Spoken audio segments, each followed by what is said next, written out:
Good day, panelists. We are here to present to you our research proposal entitled Acceptability of Lettuce Muffin as Added Value, Coconut Wine or Tuba into Sugar, and Acceptability of Citrus Unices and Citrus Maxima Flow into Muffin.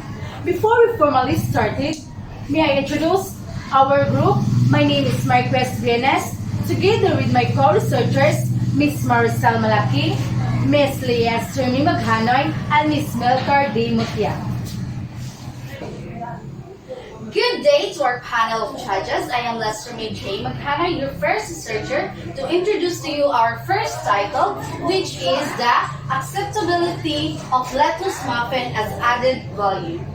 So our aim to study this is to create a healthier muffin and to determine the acceptability of lettuce vegetable as a muffin, to know the health benefits of lettuce vegetable. And our research questions are: first, what is the level of acceptability of lettuce vegetable muffin in terms of color, aroma, texture, and taste? And our second question is, what is the perception of the respondents towards the lettuce vegetable as a muffin in terms of a color, aroma, texture, and taste? And our third question is there any significant difference between the two term treatments in terms of general acceptability, in terms of color, aroma, texture, and taste? And our fourth question is, what is the level of acceptability of lettuce muffin as added value in terms of a color, aroma, taste, and texture? And our background of study: almost all of the calories in all-purpose flour come from carbohydrates. A 1 cup serving provides 455 calories, and 381 of those calories, or 83%, come from carbs, 52 calories or 11% come from protein, and the remaining calories come from fat. Lettuce is known for its anti-tumor properties and protection against cardiovascular diseases. Lettuce is one of the vegetables that is consumed to the most all over the world. Its nutritional worth is underrated. Low in sodium, fat, and calories is lettuce. Fiber, iron, folate, and vitamin C are all present in good amounts. Other helpful bioactive chemicals for health can also be found in lettuce. In good amounts, lettuce is a leafy vegetable of the family Asteraceae. Compositae is one of the most widely cultivated vegetables because of its high economic value in the world. According to epidemiological studies, the consumption of fresh vegetables, including lettuce, has positive effects on cancer, cardiovascular diseases, and other chronic diseases.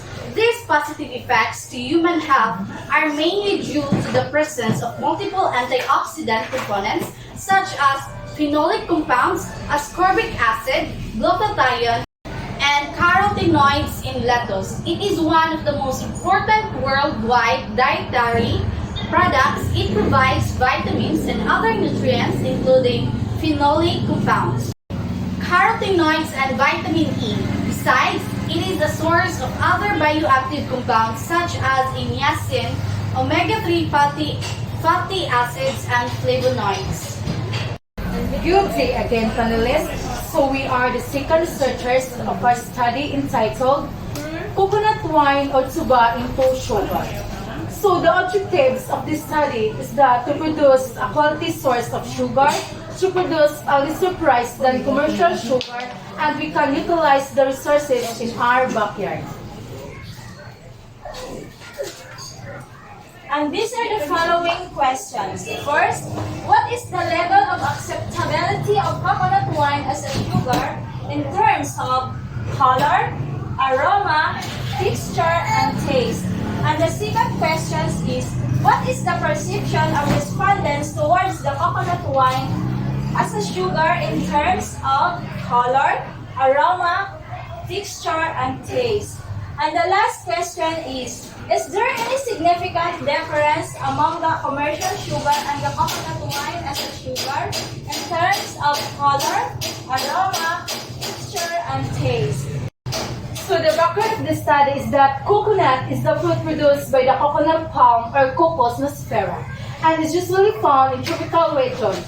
Literature is replete with wine making for many fruits that become prevalent but later or new work on wine production. From the coconut fruit is found, it is commonly obtained from the fermentation of the coconut sap. Sugar are made from cane plants. It has 72% of water, 12% of sugar, 13% fiber, and 3% molasses. It undergoes a process before it is converted into crystals. With the decline in supply of sugar and its high cost, people tend to use it lightly. Someone thinking of other alternatives to maximize its use without considering the cost.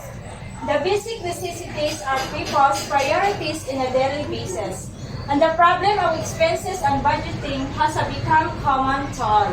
Seeking for alternatives can somehow solve this issue and help to spend their money with comfort. Coconut wine and sugar are the same undergoes a process to become a crystal. They are both organic resources and a basic necessity to the people. Once again, good day to our panelists. I am B.Malaque, your last researcher, to introduce to you our third studies, which is the acceptability of citrus sinensis and citrus maxima peel into muffin. So here are the objectives. This study aims to utilize the peel of citrus sinensis and citrus maxima into muffin as the main ingredients to determine the acceptability of citrus sinensis and citrus maxima. So here are the following questions. First, what is the level of acceptability of two treatments in terms of color, aroma, texture, and taste? Second, is there any significant difference among the two treatments in terms of color, aroma, texture, and taste? Third, is there any significant difference among the two treatments of general acceptability? The background of this study is citrus sinensis and citrus maxima as notable citrus fruits, which is used for juices and other beverages. The peel of these following fruits can be utilized as a flavoring into baking with the process of oven toasted. Citrus sinensis is distinguished by its vibrant color, bitter taste, acidity, and the presence of nutrients such as vitamin C, as well as the flavonoid hesperidine, studied for its potential anti-cancer effect, may also be effective in lowering cholesterol. The peel can be sun-dried or oven toasted, which is turned to powder. This powder can be used as a main ingredient in muffin, which is applicable in baking, sauces, flavoring, and tea. Orange peel enriched in fiber, vitamins, and disease-fighting polyphenols. They also contain limonene, a chemical that may protect against skin cancer. Pomelo peel, as a byproduct from pomelo consumption, rich in virus nutrients and functional compounds, while most of the byproduct is disposed as waste. The utilization of pomelo peel could not only result in value-added products or ingredients, but also reduce the environmental strains. By mainly reviewing the recent articles, pomelo peel could be directly used to produce candied pomelo peel, tea jams, or etc. Additionally, functional components or essential oil, pigpin, polyphenols, and etc. could be extracted from pomelo peels applied in food, pharmaceutical, and chemical fields. So that's all our three titles that we are proposed. Thank you for listening.